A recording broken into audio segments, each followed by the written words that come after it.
उत्तरपुर से दक्षिणपुर जाने वाली ट्रेन अक्सर कुछ खास लोगों को एक ऐसे प्लेटफॉर्म पर लेकर जाती है जो ना तो किसी मैप में है, ना ही कोई वहाँ पर उस ट्रेन के बगैर पहुँच सकता है।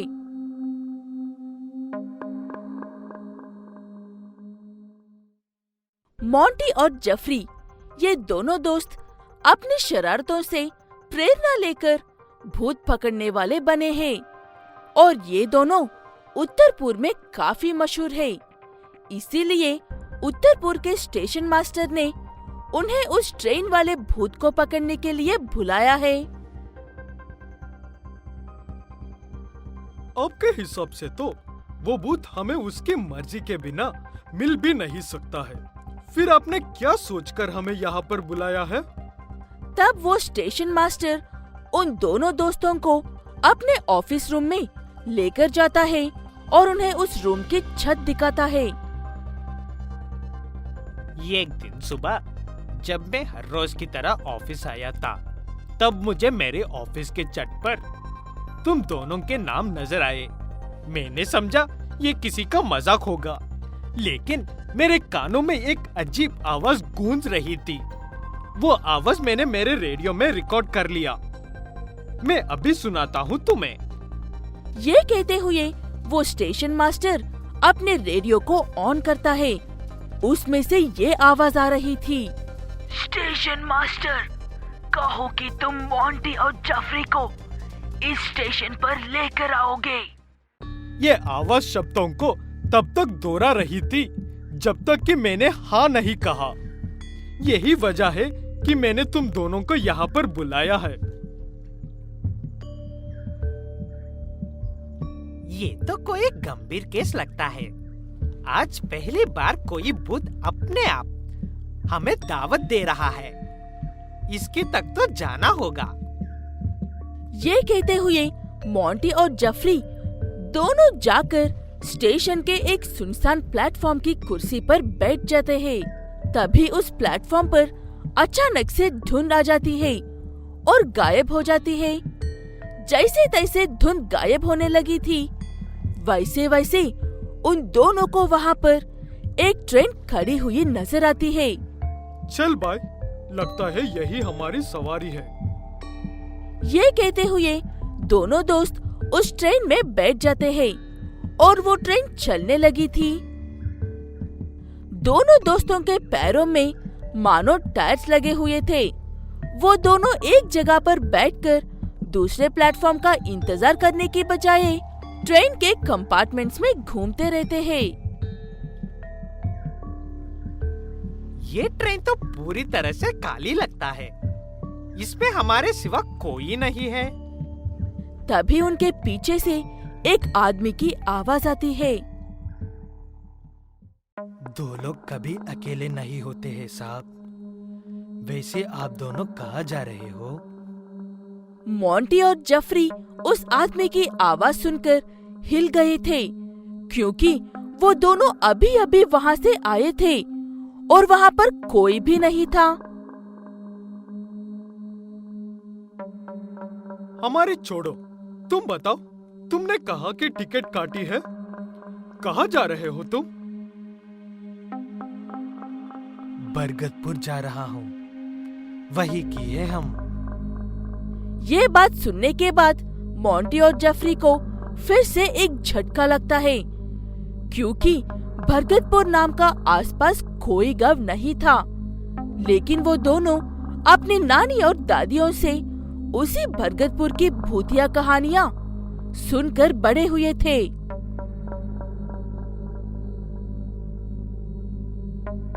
ऐसा तो कोई गांव नहीं है। क्या तुम हमें बेवकूफ बनाने की कोशिश कर रहे हो?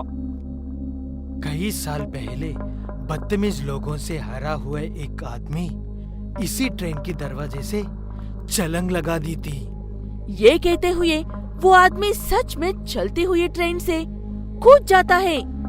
उसे देखकर मोंटी और जफरी काफी डर जाते हैं और भागकर जाकर दरवाजे में से उसे देखने लगते हैं। तभी उनके पीछे से फिर से वही आवाज आती है, हा, हा, हा, हा।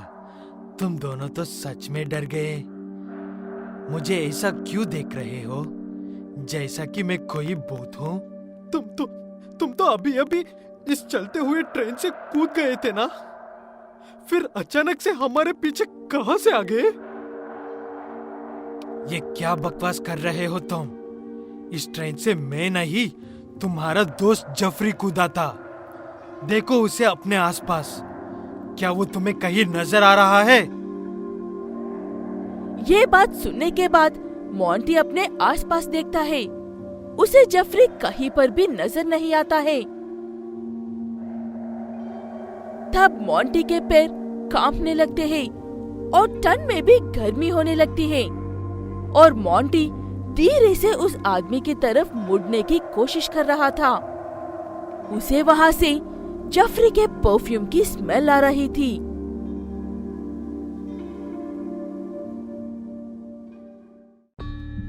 पिछले एपिसोड में आपने देखा कि कैसे एक आदमी मोंटी की आंखों के सामने कूद गया था, लेकिन वो दोबारा से वापस आकर मोंटी ने जो भी देखा वो उसकी नजरों का धोखा था।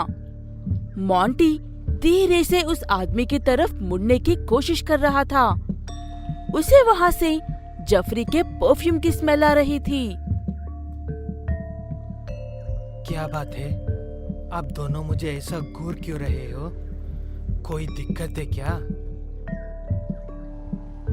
मैं तो जफरी का नाम नहीं लिया था, फिर तुम्हें उसका नाम कैसे पता है? ये एक बार तो मुड़कर चेहरा तो देख लो, इतना क्यों डर रहे हो? ये बात सुनने के बाद हिम्मत करके उसकी तरफ मुड़कर देखता है। इतनी देर से उससे बात करने वाला कोई और नहीं, वो जफरी ही था। जफरी को देखकर मोंटी काफी देर तक चुप रहता है। उसके बाद चुपचाप जाकर अपनी जगह पर बैठ जाता है। क्या बात है भाई, ऐसा चुप क्यों बैठा है? तेरा मजाक बिल्कुल भी अच्छा नहीं था।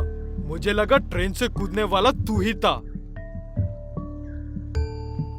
मोंटी की बात सुनकर जफरी हैरान हो जाता है और कहता है कि वो तो बस वॉशरूम इस्तेमाल करने के लिए गया था और उसके जाने के बाद वहाँ पर जो हुआ उसके बारे में जफरी को कुछ भी पता नहीं था।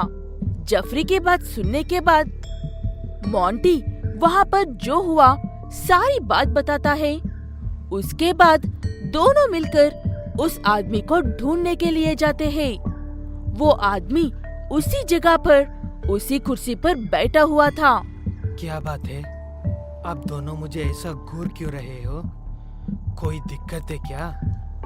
अभी थोड़ी देर पहले आपने यहाँ पर आया था और आप मुझे देखकर ट्रेन से कूद गए थे ना?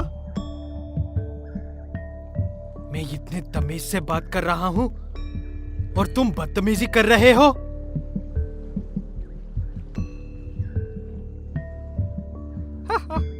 मेरा दोस्त थोड़ा सा मजाक किया है, उसके बातों का बुरा मत मानो।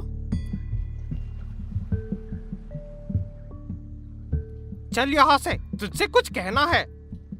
ये कहते हुए जफरी मोंटी को अपने साथ लेकर जाता है और उसे ये बात समझाता है कि वो दोनों ना तो घुमाने के लिए आए हैं और ना ही आम लोगों की तरह सफर कर रहे हैं और उनकी छोटी से छोटी गलती की वजह से भी जान जा सकती है।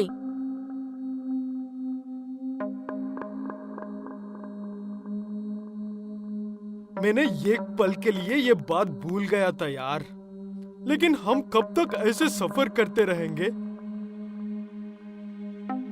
मोंटी के ये कहने की देर थी बस। चलती हुई ट्रेन अचानक से रुक गई। बाहर निकलकर देखा तो एक कांधार जैसा रेलवे स्टेशन और वहाँ पर वही आदमी खड़ा होकर मोंटी और जफरी का इंतजार कर रहा था, जो अब तक उनके साथ ट्रेन में सफर कर रहा था। मैं आप लोगों का ही इंतजार कर रहा था। मेरा नाम काल है। तुम तो अब तक हमारे साथ ही सफर कर रहे थे ना? क्या हम तुमसे ही मिलने के लिए आए हैं? मैं तुम्हें रास्ता दिखाने के लिए आया हूँ। बॉस से मिलने के लिए कहीं और जाना होगा। रास्ते में चाहे कुछ भी दिखे, उस पर ना तो ध्यान देना, ना ही कोई प्रतिक्रिया करना। अब चलो मेरे साथ। ये कहते हुए कार्ल मॉन्टी और जेफरी को अपने साथ लेकर जाता है। रास्ता घने और अंधेरे जंगल में से था। कार्ल ने मॉन्टी और जेफरी को एक एक चिराग दिया था। उस चिराग से सिर्फ 2 कदम की दूरी तक ही देख पा रहे थे। अंधेरे सुनसान रास्ते पर तीनों चुपचाप चले जा रहे थे। ऐसे एक अनजान व्यक्ति के पीछे चुपचाप चलते हुए जाना मॉन्टी को कुछ ठीक नहीं लगता है। कौन है जो हमसे मिलना चाहता है? वैसे आपके बॉस और कितने दूर रहते हैं? मैंने तुमसे चुपचाप चलने को कहा था। अब यहाँ पर जो भी होगा उसका जिम्मेदारी मैं नहीं हूँ। मॉन्टी की आवाज सुनकर जंगल में से कुछ जंगली जानवर भागकर उनकी तरफ आते हैं। मॉन्टी उनसे डरकर भागकर जाकर कुएं में कूद जाता है। मॉन्टी कुएं के अंदर था। बाहर क्या हो रहा है उसे इस बात की कोई खबर नहीं थी, लेकिन आवाजें ऐसे आ रही थी जैसे कि वो जानवर जेफरी को लोच कर खा रहे हैं।